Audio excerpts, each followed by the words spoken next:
மாதிரி தான் அடுத்த சைடு கெட்ட சைடுல பாத்தீங்கன்னா இப்ப நீங்க சொன்ன மாதிரி கீரையும் தயிரும் நம்ம வீடுகள்ல சாப்பிட மாட்டோம். சிலதெல்லாம் அதை சாப்பிடக்கூடாது, ஒன்னா சாப்பிடக்கூடாதுன்னு இருக்கிறதா நீங்க சாப்பிட்றப்ப பாசிபிளி என்ன எஃபெக்ட் வரும் அப்படின்னா, உயிர் போறதுன்றது அது லாஸ்ட், அது கெமிக்கல், அது அவங்க உடம்பு பொறுத்தது. பட் ஜென்ரலா இந்த மாதிரி எதாவது ஒன்னோட ஒண்ணு சேராது அப்படின்னு சொல்லக்கூடிய உணவுப் பொருள் எடுக்கும்போது என்ன நடக்கும்னா அப்சார்ப்ஷன், நம்ம உடம்பு அதுல இருந்து எடுக்கக்கூடிய அயன், கால்சியம், அந்த மாதிரி விட்டமின். இப்ப நீங்க சாப்பிடாம இருக்கீங்க, அப்ப இந்த வேலையை செஞ்சுதான் முடிக்கணும். ஆனா ஃபுட்டும் இருக்கு. நீங்க சாப்பிடாம இருக்கும்போது உங்களுடைய மைண்ட் எப்படி இருக்கு? அப்படியே இரிட்டேட்டடா, கோவமா இருக்கும். அந்த வேலையை செய்யவே பிடிக்காது. ஒரு என்னடா நான் சாப்பிட வேலையை செய்யணுமா அப்படின்ற ஒரு ஃபீலும் நமக்கு இருக்கு. ஒரு நெகட்டிவ் ஃபீல் இருக்கும். அப்ப அந்த வேலையை நம்மளால நல்லா முடிக்க முடியுமா? முடிக்க முடியாது.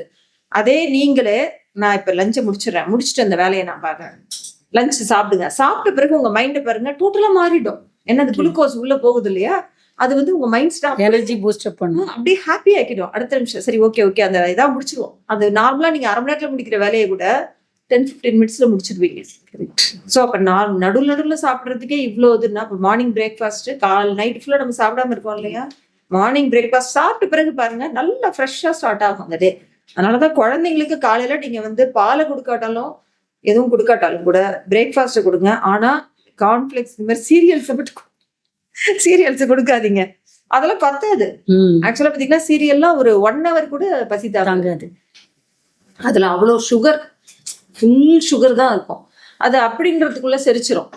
நம்ம சில உணவுகள் ஏன் செரிமானத்துக்கு லேட் ஆகுதுன்னா அதெல்லாம் காம்ப்ளெக்ஸ் கார்போஹைட்ரேட் சொல்லுவோம். அது செரிமானமாகி டைஜஸ்ட் ஆகி அது அசிமுலேட் நம்ம பாடியில அந்த குளுக்கோஸ் ஏறதுக்கு டைம் ஆகும். அந்த மாதிரி உணவு தான் நமக்கு ஒரு 3-4 hours நல்லா பசி தாங்கும். அதனால இட்லி, தோசை, அது மாதிரி உளுந்து, அரிசி, அப்புறம் நம்ம வெந்தயம் போடுறோம், வேற அதுல ஆட் பண்ணி போடுற அந்த தோசையோ இட்லியோ நல்லா ஒரு 3 hours குழந்தைங்களுக்கு பசி தாங்கும். இப்ப நீங்க நார்மல் ஒர்க்குக்கே நீங்க நான் வயிறு ஃபுல்லா இருக்கணும், நல்லா பசிக்கணும் அப்படின்றப்ப இப்ப படிக்க போகுது குழந்தை, 3 hours ஒரு கிளாஸ் வரிசையா 3-4 கிளாஸ் அட்டன் பண்ணணும் மார்னிங் செஷன்னா, அதுக்கு நல்லா பிரேக்ஃபாஸ்ட் கொடுத்தா தானே அதை அட்டன் பண்ணணும். அப்பதான் அதால கான்சென்ட்ரேட் பண்ண முடியும், அதால படிக்க முடியும், எழுத முடியும். ஸோ மார்னிங் பிரேக்ஃபாஸ்ட் ஸ்டூடெண்ட்ஸ்க்கு 100% இம்பார்ட்டன்ட். அதே மாதிரி ஒர்க்கிங் லேடிஸ் யாரா இருந்தாலும், ஒர்க்கிங் மேன் ஆல்சோ. ஏன்னா இப்ப நான் கேள்விப்படலாம் பாத்தீங்கன்னா, ஒருத்தர் சொல்றாரு இந்த பிஸ்கெட் வீடியோ என்னோடது ஒண்ணு பிஸ்கெட் பத்தி பேசின்றது எல்லாருக்குமே பிடிச்சிருந்தது, நல்லா போச்சு. அதை பார்த்த பிறகு ஒருத்தர் சொன்னார், மேடம் நான் காலைல தினைக்கு பிரேக்ஃபாஸ்ட் சாப்பிட மாட்டேன், 2 பேக்கெட் பிஸ்கெட் மட்டும் கடையில் வாங்கிட்டு போயிடுவேன், அங்கே போய் உட்காந்து வேலை செஞ்சுக்கிட்டே அந்த பிஸ்கெட்டை சாப்பிடுவேன், இதை பார்த்த பிறகு நான் பிஸ்கெட் சாப்பிட்றதை நிறுத்திட்டேன் மேடம் அப்படின்னு சொன்னார் அவர். அப்பதான் எனக்கு தெரிஞ்சு ஜென்ஸும் இப்படி பண்ணுவாங்க. நான் நினைச்சிட்டு இருந்தேன் சரி ஒர்க்கிங் லேடிஸ்க்கு பாவம் டைம் இருக்காது அதனால காலையில சாப்பிடாம போறாங்க. ஜென்ஸும் இப்படி இருக்காங்க. கேட்ட காலைல ஃபோன் கால்ஸ் வந்துட்டே இருக்கு, எனக்கு அதுல சாப்பிட நேரம் இல்லை. சரி நம்ம ப்ரையாரிட்டி எதுக்குமே நேரம் இல்லைன்னு ஒருத்தவங்க சொல்றாங்க அப்படின்னா அதுக்கு முக்கியத்துவம் கொடுக்கலான்றதுதான் அர்த்தம், நேரம் இல்லைன்றது அர்த்தம் கிடையாது. அது கிளியர், உங்களுக்கே தெரிஞ்சிருக்கோம் இல்லையா. அதனால பிரேக்ஃபாஸ்ட்க்கு முக்கியத்துவம் கொடுத்தோம்னா நம்ம உடம்பு வந்து நமக்கு ஒத்துழைக்கும் நம்ம செய்யக்கூடிய வேலைகளுக்கு. இல்ல நீங்க ஃபர்ஸ்ட் காலையிலேயே அதை பனிஷ் பண்ற மாதிரி பிரேக்ஃபாஸ்டே கொடுக்காம வேலை செய்யணும், அது எப்படி வேலை செய்யும்? எஃபிஷியன்சி, உங்களுடைய வேலை செய்வீங்க, பட் அந்த வேலையினுடைய எஃபிஷியன்சி எப்படி இருக்கும்? 100% இருக்குமானா ஷியோரா அது அஃபெக்ட் ஆகும். அதனால breakfast is very very important.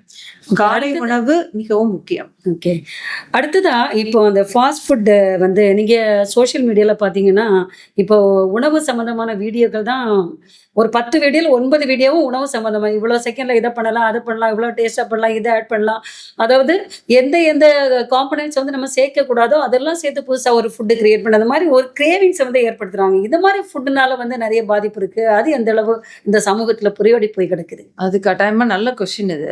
நான் வந்து பொதுவா நான் என்ன சொல்லுவேன் அப்படின்னா, இப்ப எனக்கு 2 பசங்க இருக்காங்க. என் பசங்களும் சாப்பிட்றாங்க, எல்லா ஃபுட்டும் சாப்பிடுவாங்க. ஆனா நான் சில ரூல்ஸ் போட்டுருவேன் அவங்களுக்கு. நான் அவங்கள ரொம்பலாம் கண்ட்ரோல் பண்ண மாட்டேன், பட் சில ரூல்ஸ் இருக்கு, அதை ஃபாலோ பண்ணணும். They can also eat. First rule என்ன அப்படின்னா, நீங்க வந்து என்ன சாப்பிட்டாலும் வெயிட் ஏறக்கூடாது. ஃபர்ஸ்ட் ரூல், நீங்க என்ன வேணாலும் சாப்பிடுங்க, பட் நெக்ஸ்ட் டே வெயிட் ஏறக்கூடாது. அப்பனா அந்த சாப்பிட்ட உணவை செரிமானம் பண்ற அளவுக்கு பிசிக்கல் ஒர்க் இருக்கணும். பேட்மிண்டன் விளையாடணும், இல்லைன்னா ஓடணும், சைக்கிள் பண்ணணும், ஸ்கிப்பிங் பண்ணணும், எக்ஸசைஸ் பண்ணணும், ஒர்க் அவுட் பண்ணணும். இதுதான் எல்லாருக்கும் ஃபர்ஸ்ட் அண்ட் ஜென்ரல் ரூல். இதுதான். இந்த திறமை உங்களுக்கு இருந்ததுன்னா நீங்க எதை வேணாலும் சாப்பிடலாம். இப்ப நீங்க வந்து ஒரு ஜங்க் ஃபுட் சாப்பிட்றேன், எனக்கு ரொம்ப பிடிச்சிருக்கு, இப்ப நீங்க சொல்ற மாதிரி வீடியோல அவங்க என்னென்ன பொருள் எல்லாம் சொல்றாங்கல்ல, அந்த எல்லா பொருளையும் வாங்குங்க, நீங்களே செஞ்சு பாருங்க. ஆனா நீங்க வாங்குற பொருள் எல்லாத்தையும் படிச்சு பார்க்கணும். ஃபர்ஸ்ட் என்ன பொருள், அது எதுல இருந்து தயாரிச்சிருக்காங்க அதை படிச்சு பாருங்க. அதுக்கப்புறம் உங்களுக்கே தெரியும் யாரும் வந்து இதை நமக்கு வந்து கிளாஸ் எடுக்க வேண்டியதில்லை, யாரும் நமக்கு சொல்ல வேண்டியதில்லை. நிறைய பொருள்லாம் பார்த்தீங்கன்னா அனிமல் ஃபேட்டு, ஈவன் கற்பாம்பூச்சிலேருந்து கூட எடுக்கிறாங்க. அதுவும் நம்ம இதெல்லாம் ஃபுல்லாக படிக்கணும். ஏன்னா சிலதெல்லாம் பார்த்தீங்கன்னா அதோடைய கெமிக்கல் நேம் இருக்காது. E310, E510, அது மாதிரி வந்து லெவனிங் ஏஜென்ட்ஸ், சாஃபனிங் ஏஜென்ட்ஸ், அவ்வளோ ஜென்ரலாக இருக்கும். பட் ஆனால் உள்ள போய் படிச்சு பாருங்க அது என்ன சாமான்னு, அது எதுல இருந்து தயாரிக்கிறாங்க, அதுல எந்த அளவுக்கு புரோட்டீன் இருக்கு, எந்த அளவுக்கு கொழுப்பு சத்து இருக்கு, எந்த அளவுக்கு கார்போஹைட்ரேட் இருக்கு, விட்டமின் ஏதாச்சும் இருக்கா, மினரல் ஏதாச்சும் இருக்கா, அதுல என்ன கெமிக்கல்ஸ் ஆட் பண்ணிருக்காங்க, அது எத்தனை டிகிரி டெம்பரேச்சர்ல அதை பாதுகாக்கணும், இது எல்லாத்தையும் படிச்சு பார்க்கணும். படிச்சு பார்த்தீங்கன்னா உங்களுக்கு தெரியும் அந்த பொருள் என்ன, எதுல இருந்து தயாரிச்சது. அதுக்கப்புறம் நீங்க முடிவு பண்ணுங்க அதை சாப்பிட்டுமா இல்லையான்றது.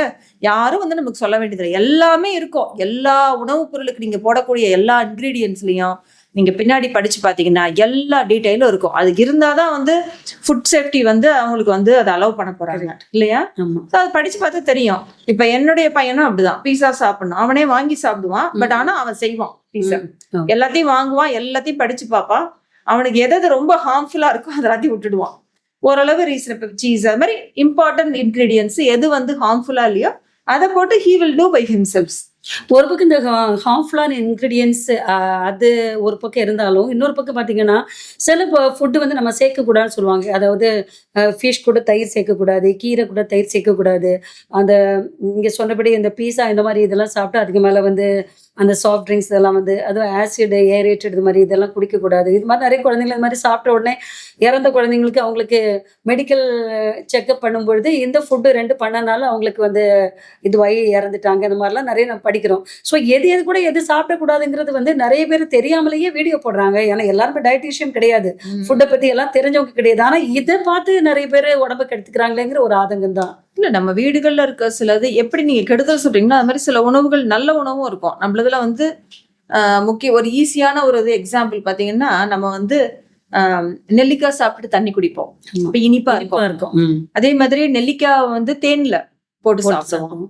அப்புறம் பார்த்தீங்கன்னா நம்ம வீடுகளில் வந்து பாலும் பழமும் கொடுக்கறத ஒரு நல்ல ஒரு மங்களகரமான ஒரு விஷயமா சொல்லுவாங்க. பாலும் வாழைப்பழமும் சேர்க்கறது, அதுல தேன் சேர்க்கறது. ஸோ இதெல்லாம் வந்து எப்படி வந்து இதை வந்து அமிர்தம், நல்ல ஒரு உணவு அப்படின்னு ஏன் அதை பெருமையா சொல்றாங்க. அது மாதிரி சாமிக்கு படைக்கிற நிறைய உணவுகளுடைய அந்த காம்பினேஷன் பார்த்தீங்கன்னா அது எல்லாமே வந்து இன்க்ரீசிங் த நியூட்ரிஷனல் வேல்யூ. இப்ப 2 உணவு, ஒவ்வொரு உணவுலையும் பார்த்தீங்கன்னா நிறைய அயன், கால்சியம், அதே மாதிரி நிறைய மினரல்ஸ், சிலதெல்லாம் ரேர் மினரல்ஸ் எல்லாமே இருக்கும், விட்டமின்ஸ் எல்லாமே இருக்கும். பட் அதெல்லாம் இருக்கும், ஆனா நம்ம உடம்பு அதை எப்படி எடுக்கும் அந்த இதுல இருந்து அப்படின்றதுதான் மேட்டர். எல்லாருமே ஒரு வீட்டுல 4 குழந்தை இருக்கும், 4 குழந்தையும் சாப்பிடும். ஆனா ஒரு குழந்தைக்கு அனிமியா இருக்கும், ஒரு குழந்தைக்கு நல்லா இருக்கும், ஒரு ஒபிசிட்டி இருக்குல்ல, இன்னொரு குழந்தை நல்லா இருக்கும். அப்ப எப்படி அந்த டிஃபரன்ஸ் இருக்குன்னா, நம்ம சேம் ஒரு உணவுப் பொருளை நம்ம உள்ள போட்டாலும் நம்ம குடல் எந்த அளவுக்கு அதுல உள்ள சத்தை பிரிச்சு எடுக்குது. அப்ப பிரிச்சு எடுக்கிறதுக்கு அதுக்கு சில ஹெல்ப் வேணும். இப்ப நீங்க பாலும் பழமும் சாப்பிடுறப்ப அந்த 2லயும் உள்ள சத்தை நம்ம உடம்பால ஈஸியா பிரிச்சு எடுக்க முடியும். ஆனா அந்த கெமிக்கல் ரியாக்ஷன் அதை வந்து எளிதான ஒரு பொருளா மாத்தும், நம்ம உடம்பு ஏத்துக்கக்கூடிய ஒரு பொருளா மாத்தோம். சோ இதே மாதிரிதான் இது நல்ல சைடு, இதே மாதிரிதான் அடுத்த சைடு கெட்ட சைடுல பாத்தீங்கன்னா இப்ப நீங்க சொன்ன மாதிரி கீரையும் தயிரும் நம்ம வீடுகள்ல சாப்பிட மாட்டோம். சிலதெல்லாம் அதை சாப்பிடக்கூடாது, ஒன்னா சாப்பிடக்கூடாதுன்னு இருக்கிறதா நீங்க சாப்பிடுறப்ப பாசிபிளி என்ன எஃபெக்ட் வரும் அப்படின்னா, உயிர் போறதுன்றது அது லாஸ்ட், அது கெமிக்கல், இது அது அவங்க உடம்பை பொறுத்தது. பட் ஜென்ரலா இந்த மாதிரி எதாவது ஒன்னோட ஒண்ணு சேராது அப்படின்னு சொல்லக்கூடிய உணவுப் பொருள் எடுக்கும் போது என்ன நடக்கும்னா, அப்சார்ப்ஷன், நம்ம உடம்பு அதுல இருந்து எடுக்கக்கூடிய அயன், கால்சியம், அந்த மாதிரி விட்டமின்ஸ் எல்லாம் அது பிளாக் ஆயிரும். அதுல இருக்க நியூட்ரியன்ஸ் நமக்கு கிடைக்காது. சில சமயங்கள்ல என்ன ஆகும்னா, கீரை அது மாதிரி உணவுப் பொருள்லாம் ஒரு வயிறை வந்து கொஞ்சம் ஒரு டிஸ்டர்பன்ஸ் பண்ணலாம், லூஸ் மோஷன் அந்த மாதிரி பிரச்சனைகள் வரலாம். பட் அது கிளியர் ஆகிற வரைக்கும் தான் இருக்கும், அப்புறம் சரியா போயிடும். ஸோ அதனாலதான் வந்து சில காம்பினேஷன்ஸை வந்து தடை செஞ்சு அதை சாப்பிடாதீங்கன்னு சொன்னாங்க. இப்போ அது பலாப்பழமும் தேனும் பார்த்தீங்கன்னா அது ஒரு நல்ல காம்பினேஷன். அது வந்து என்ன ஆகும்னா என்ஹான்ஸ் பண்ணும், இது அதோடைய நியூட்ரியன்ஸ் அப்சார்ப்ஷன் என்ஹான்ஸ் பண்ண, இது இதோடது. அப்ப 2ல உள்ள சத்தும் நமக்கு கிடைக்கும், நம்ம உடம்புக்கு ரியலா கிடைக்கும். Availability will be more. அதுதான் அந்த மாதிரி சொன்னது. அஃப்கோர்ஸ் கெமிக்கல் கலந்த உணவுகளை எடுக்கும் பொழுது அது என்ன கெமிக்கல், இப்ப பஞ்சு மிட்டாயில பார்த்தீங்கன்னா அந்த கலரிங் தான் வந்து அதுல உள்ள ஒரு பெரிய கெமிக்கல். அப்புறம் கவர்மெண்ட் தடை பண்ணுச்சு. இது மாதிரி பல உணவுப் பொருட்கள்லையும் கலரிங் ஏஜென்ட்ஸ், அதே மாதிரி அதை வந்து அந்த கெட்டு போகாம இருக்கிறதுக்கு யூஸ் பண்ணக்கூடிய ப்ரிசர்வேட்டிவ்ஸ் முக்கியமா.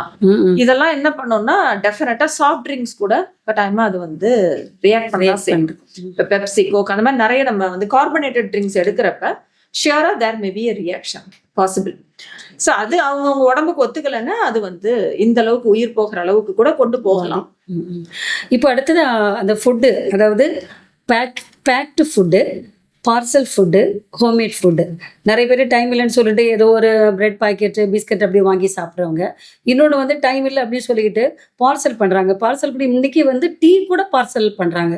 ஒரு பிளாஸ்டிக் கவரில் விட்டு கொடுக்குறாங்க. அது வந்து 4 பேரை பிரித்து சாப்பிட்றாங்க, வீட்டில் சாப்பிட்டுக்கிறாங்க. பிளாஸ்டிக் கவரில் வர டீ. அப்புறம் அலுமினியம் ஃபாயிலில் வந்து பேக் பண்ணி கொடுக்குறாங்க. அப்புறம் வந்து இந்த பேப்பர் கப்பு இந்த மாதிரி இதில் வந்து கொடுக்குறாங்க. ஸோ இந்த மாதிரி பார்சல் பண்ணி வர ஃபுட்டு. அடுத்தது ஹோம்மேட் ஃபுட்டு. இதில் வந்து பேரண்ட்ஸ் எதில் சீக்கிரம் மாறணும், எதில் நிறைய குணங்கள் இருக்குதுங்க? சோம்பேறித்தனத்தால தான் இந்த பிரச்சனைலாம் வருது.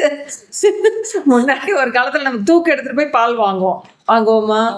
இப்போ என்ன பண்ணுறோம்? பேக்கெட் பால் பிளாஸ்டிக்ல வருது. அதை அக்செப்ட் பண்ணிக்கிறோம்ல. ஏன் அக்செப்ட் பண்ணுறோம்? எதையும் தூக்கிட்டு போக வேணாம், அப்படியே கடையில் போய் அந்த பேக்கெட்டை தூக்கிட்டு வந்தால் போதும். ஸோ எங்கே அந்த சோம்பேறித்தனம் ஆரம்பிக்குது பாருங்க, அதுலேருந்து தான் ஆரம்பிச்சது. ஃபர்ஸ்ட் இந்த பேக்கெட் பால் தான் நம்மளை சோம்பேறி ஆச்சு.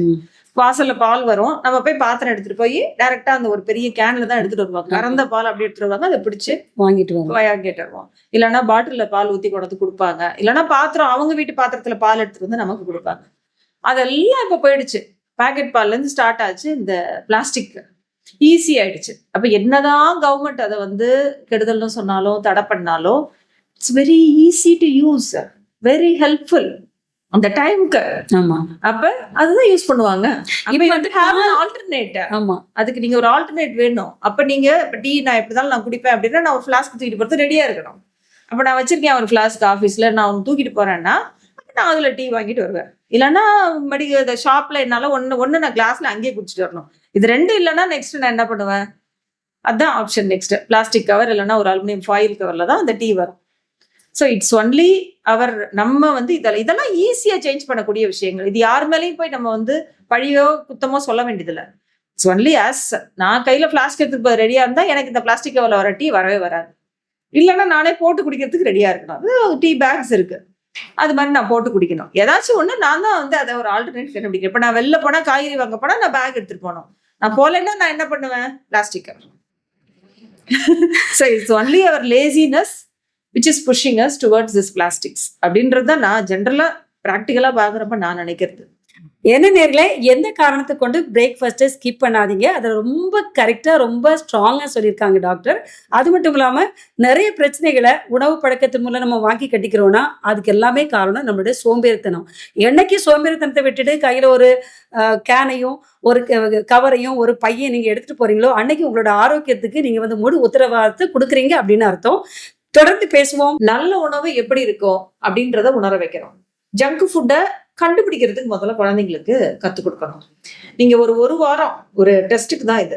ஒரு வாரத்துக்கு only home cooked food, fruits இதை மட்டுமே ஒரு குழந்தைக்கு கொடுத்துட்டு, ஒரு குழந்தைன்னா ஓரளவு ஒரு 10 years வச்சுக்கோங்க. அந்த ஒரு வாரம் கழித்து நீங்க ஜங்க் கொடுங்க, கரெக்டா கண்டுபிடிச்சிடாது. இது ஒரு மாதிரி இருக்கு டேஸ்ட்.